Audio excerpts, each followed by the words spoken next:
click Commercial Keys and select Tubular, Beaver, Mill your info to enter the key data page.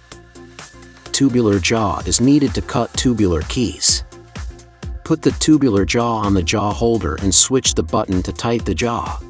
Put the original key upwards on tubular jaw, switch the black handle to fix the original key tightly. Make sure the key is fixed vertically shown in the figure and the jaw is clean of shavings, otherwise it will affect the decoding and cutting accuracy. Then click Decode to decode.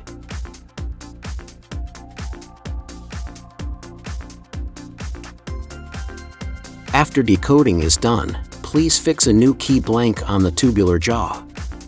The key should be fixed vertically exact same as how do you fix the original key shown in the figure. Select 2.0 mm cutter to cut this key.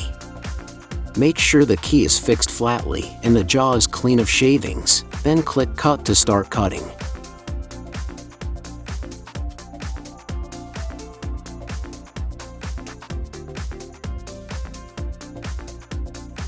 Cutting is done. Please clean shavings and test that the new key works well.